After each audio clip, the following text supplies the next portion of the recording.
Hello, everybody. It's your boy Mowgli here, and I wanted to talk about wrestling today, specifically the curtain call incident. And I know what you may be thinking right now. Oh, Mowgli, the curtain call incident is so saturated. Everyone knows about it. They heard about what the kilq did. It's all over the internet. Well, that's correct. I'm not denying that it's not saturated. But I would like to talk to you about the after, the effect. What happened when they broke kayfabe, and what happened to wrestling fans such as myself who were very well versed. First of all, I'll give you a little background on my wrestling fandom, career as a fan, maybe. I don't know. I never made no money from it. So I was born in the 80s. I grew up in the 90s, and I stopped watching somewhere in the mid 2010s in the ruthless aggression era.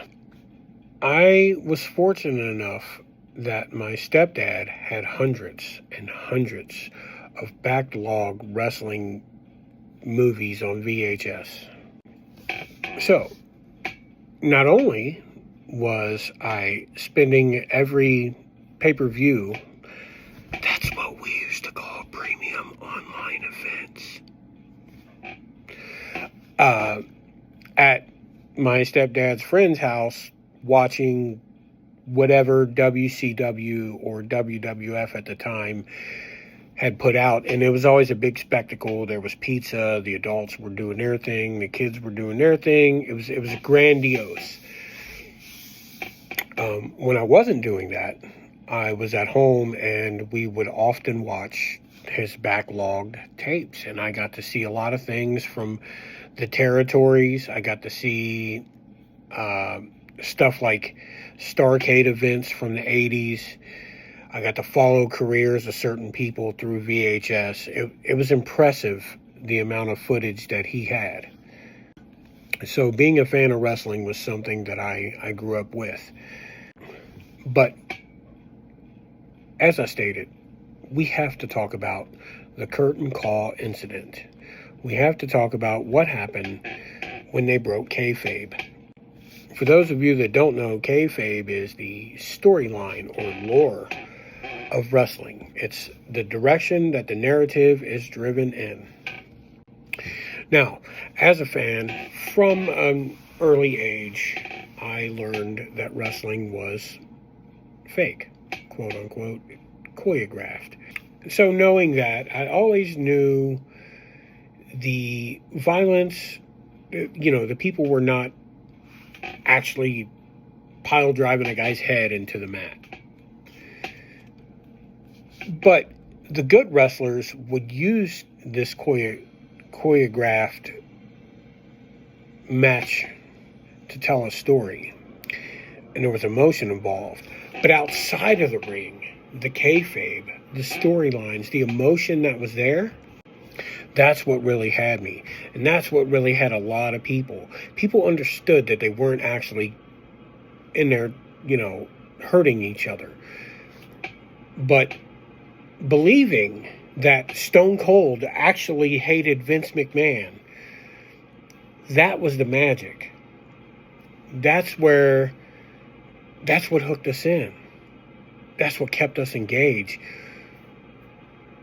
Like I said, we knew the violence was choreographed, but when you genuinely think that Stone Cold doesn't like his boss and that he's doing all these shenanigans because he doesn't like his boss, that's the magic. That's what kept us. The emotion, right?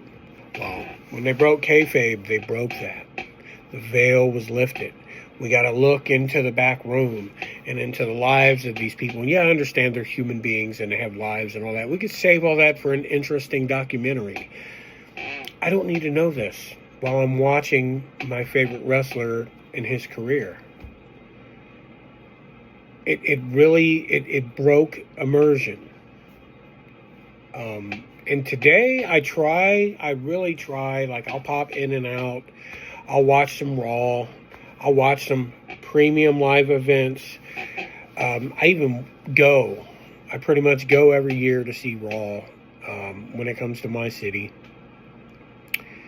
And just, I feel like I'm watching an NBA game or I'm watching a football game. They have made it so mainstream and so much like every other sport now that it's not the same. And taking away the emotion that Kayfabe brought, breaking that immersion to me was a crushing blow to the fans who were really dedicated to being fans, people that grew up, that were invested. It shattered all that. Well, I've been Mowgli, and you guys have been completely awesome. And please feel free in the comments, call me fat. I don't care. Just engage. Let's talk. I love talking about wrestling. I've got a huge wrestling historian brain, so ask me anything. Until next time, I'll see you folks.